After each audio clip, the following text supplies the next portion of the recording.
हाँ बच्चे, कैसे हैं आप? हम व्हाट इज़ ग्रामर के अपने इस भाग को आगे बढ़ाते हैं। अभी तक हमने आपको अपने इस वीडियो के माध्यम से ग्रामर के शुरुआती चीज़ों के बारे में बताया। अभी हम चल रहे हैं कि सेंटेंस कितने प्रकार के होते हैं। सेंटेंस के असर्टिव सेंटेंस के दोनों रूप हमने बताए, अफर्मेटिव और नेगेटिव। अब हम आगे बढ़ते हैं और आपको बताते हैं इंटरोगेटिव सेंटेंस।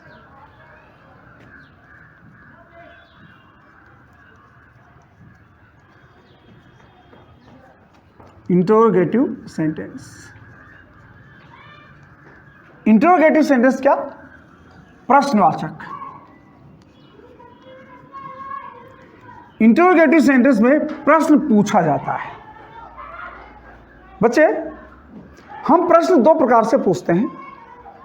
एक वो प्रश्न जिनका आंसर यस या नो में दिया जा सकता है, उनको हम इंग्लिश में यस नो टाइप क्वेश्चंस कहते हैं। जैसे हम आपसे पूछें कि क्या आप प्रतिदिन स्कूल जाते हो? आपने कह दिया हाँ, काम चल गया। आपने कह दिया ना, काम चल गया। ये तो हो गया वो प्रश्न जिसमें आप हाँ या ना कहकर ही अपना रिप्लाई दे सकते हैं, काम चला सकते हैं। परंतु कुछ क्वेश्चंस ऐसे होते हैं जिनमें हाँ या ना कहने से काम नहीं चलेगा। जैसे हम प्रश्न आपसे पूछें कि तुम स्कूल क्यों जाते हो, तो आप हाँ या ना कहकर पीछा नहीं छुड़वा सकते। इसके लिए आपको पूरा रिप्लाई करना पड़ेगा। क्या करना पड़ेगा? मैं स्कूल पढ़ने के लिए जाता हूं। तुम स्कूल कब जाते हो? मैं स्कूल सुबह 10 बजे जाता हूं। तुम स्कूल कैसे जाते हो? मैं स्कूल बस से जाता हूं, मैं स्कूल साइकिल से जाता हूं, मैं स्कूल पैदल जाता हूं। इस तरह से दो तरह के प्रश्न हुए। एक वो प्रश्न जिनमें केवल हाँ या ना कहने से ही आपका आंसर कंप्लीट हो जाता है, और दूसरा वो जिसमें आपको पूरा आंसर देना पड़ता है। यदि आपसे रीजन पूछा है तो उसका रीजन बताना पड़ता है, टाइम पूछा है तो टाइम बताना पड़ता है, और कारण पूछा है या स्थान पूछा है तो स्थान बताना पड़ता है, और स्थिति पूछी है कि आप कैसे जाते हैं तो आपको वो तरीका बताना पड़ता है। अब देखिए, इस तरह के प्रश्नों के लिए हम किस तरह से सेंटेंसेस को बनाते हैं ये देखेंगे हम। Yes no type sentences, questions, yes no type questions।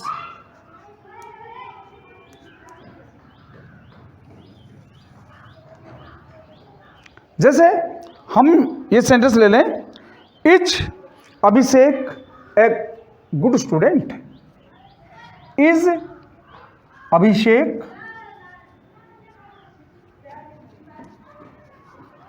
A good student.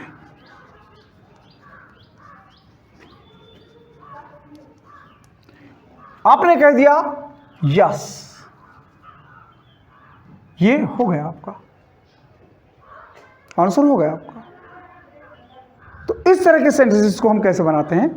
इस तरह के सेंटेंस को, इनकी कंस्ट्रक्शन क्या होगी? हेल्पिंग वर्ब शुरू में आ जाएगी, फिर सब्जेक्ट,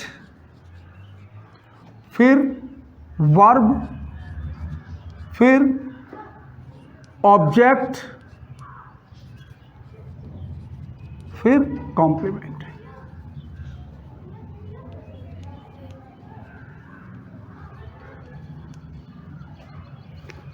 ये क्या बन गया? Helping verb. HW क्या हुआ? Helping verb. Helping verb plus subject plus verb plus object plus complement. ये इंटरोगेटिव का अफर्मेटिव सेंटेंस होगा। जैसे असर्टिव के अफर्मेटिव और नेगेटिव होते हैं, वैसे इंटरोगेटिव के भी अफर्मेटिव या नेगेटिव होते हैं। इसका ये अफर्मेटिव होगा, इंटरोगेटिव का अफर्मेटिव। इंटरोगेटिव का नेगेटिव कैसे बनाएंगे? नेगेटिव का प्रयोग हम वहीं पर करेंगे मेन वर्ब के साथ, helping verb plus subject plus not plus verb, ये मेन वर्ब होती है, प्लस ऑब्जेक्ट प्लस कॉम्प्लीमेंट। जैसे इसको हम ये लिखें,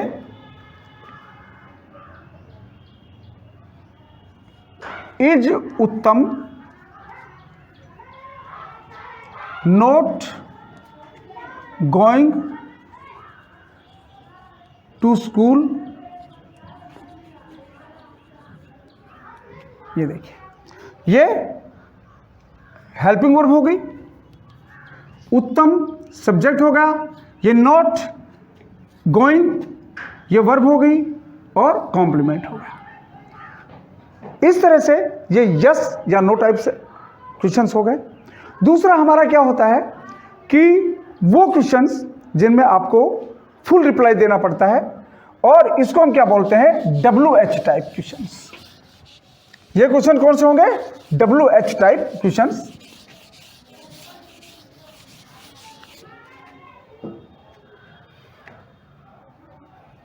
WH टाइप क्वेश्चंस देखिए होगा, WH टाइप, हम इसको बोलेंगे WH टाइप। ये कौन से हुए?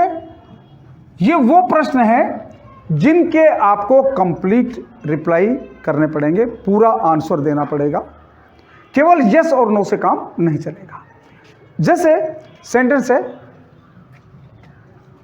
Who is knocking at the gate.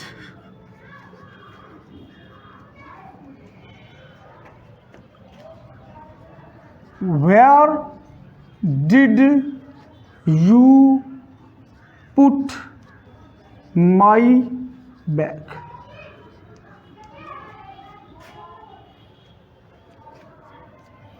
When will she return from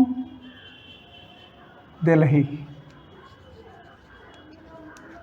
ये देखिए, वाक्य शुरू में क्या आ रहे हैं? WH words, WH words, WH words.